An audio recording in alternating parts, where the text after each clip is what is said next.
माननीय कल्याण मंत्री चमरा लिंडा का घेराव जो करने वाले हैं हमारे आंदोलनकारी साथी, भारत आदिवासी पार्टी पूरा समर्थन करेगी, सैकड़ों की संख्या में समर्थन में उतरेगी। कि ऐसे सभी आंदोलन का भारत आदिवासी पार्टी समर्थन करती है जो समाज के साथ जुड़ा हुआ है।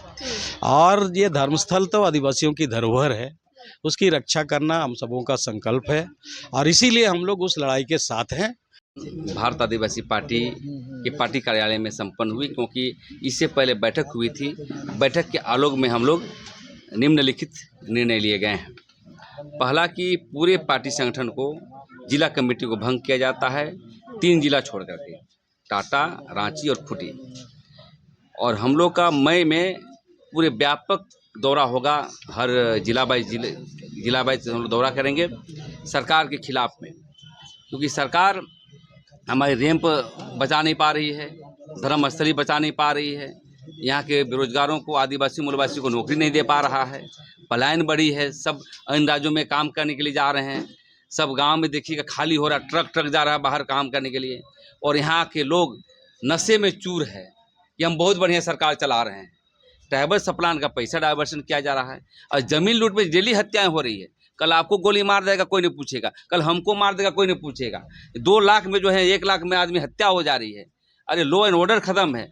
तो मेरे कहने का मतलब है, अगुआ सरकार क्रांतिकारी सरकार कही जाती थी, हमारे दिसुम गुरु का बेटा हुआ करते थे, लेकिन ये बदल गए हैं, ये पूंजीपति हो गए हैं, तानाशाह हो गए हैं, अडानी के आदमी हो गए हैं, ये इनकी नज़र ज़मीन पर है। इसलिए कमर कस लिया है भारत आदिवासी पार्टी, पूरे अभियान चलाएगी। और कल जो है हम लोग का माननीय कल्याण मंत्री चमरा लिंडा का घेराव जो करने वाले हैं हमारे आंदोलनकारी साथी, भारत आदिवासी पार्टी पूरा समर्थन करेगी, सैकड़ों की संख्या में समर्थन में उतरेगी और सवाल जवाब मांगेगी कि आप 23 वर्षों में आपने क्या किया झारखंड के लिए, सभी मुद्दे। और पार्टी में जो और एसटी सूची के जो है विधायक हैं, उन लोगों का आवास घेराव नहीं कर रहे, सिर्फ चमरा लिंडा का ही? नहीं, हम लोग जितने आदिवासी हैं, अभी हम लोग आदिवासी का ही क्लास लेंगे, गैर आदिवासी को नहीं लेंगे। पहले हम आदिवासी का क्लास लेंगे कि आदिवासी मुख्यमंत्री रहा, आदिवासी सरकार रहा, आप क्या किए, सभी को सवाल जवाब हम लोग मांगेंगे। उसके बाद चमरा लिंडा के बाद हम लोग जाएंगे राजेश कच्छप के पास, उसके बाद जाएंगे दीपक बिरुवा के पास, जितने ही हैं सभी के पास जाएंगे और सवालों का जवाब मांगेंगे कि लोकतंत्र में आपने क्या किया, आज गरीब क्यों है, लोग ज़मीन क्यों लुटा रहा है, ये सभी मुद्दों पर जो है उनको बात को रखेंगे। जो बंदी या घेराव का जो आयोजन हुआ उसका समर्थन कर रही है? हमने डिक्लेयर कर दिया है कि ऐसे सभी आंदोलन का भारत आदिवासी पार्टी समर्थन करती है जो समाज के साथ जुड़ा हुआ है। और ये धर्मस्थल तो आदिवासियों की धरोहर है, उसकी रक्षा करना हम सबों का संकल्प है और इसीलिए हम लोग उस लड़ाई के साथ हैं। सक्रिय रूप से हम लोग साथ रहेंगे, पार्टी पूरी सक्रियता से उसमें अपना योगदान देगी। तो सर चमरा लिंडा का ही आवास घेराव कर रहे हैं? हाँ ठीक है, सभी विधायकों का होगा, सभी विधायकों का होगा।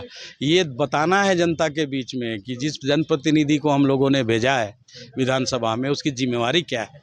अगर वो उसमें फेल होता है तो सवाल पूछना हमारी भी जिम्मेवारी है। अभी तक कई आंदोलन हुए, बंदी भी किया गया, क्या निकला? कुछ निकलेगा, सरकार करेगी, निर्णय करेगी, नहीं करेगी तो आने वाले दिन है ना, सरकार को उसका जवाब देना पड़ेगा ना। इसीलिए समय है अभी, हम लोग तो तराजू में तौल रहे हैं सरकार को, ये सरकार कितनी गंभीर है, कितना जिम्मेवार है। हम लोग देखना चाहते हैं कि भाई आपको इसी पर जनादेश मिला है, जनादेश का सम्मान आप कितना करते हैं, ये हम देखना चाहते हैं। पेशा कानून को भी उसको लेकर भी कोई आज आप लोग बैठक? हाँ, हम लोगों ने निर्णय लिया है कि पार्टी लाइन पर हम लोग का आंदोलन चलेगा आगे, ठीक है ना। पार्टी लाइन पर सारे मुद्दों को लेके हम लोग संगठित रूप से, हाँ किस आधार पर संगठन, अभी हम लोग संगठन का विस्तार करने वाले हैं, जिला संगठन, जिला का दौरा का कार्यक्रम हमारा बना है, फिर हम लोग अधिवेशन करने का निर्णय लिए हैं, वहाँ हमारा एजेंडा तय होगा और उसके बाद व्यापक पैमाने पर हमारा आंदोलन पूरे राज्य में चलेगा।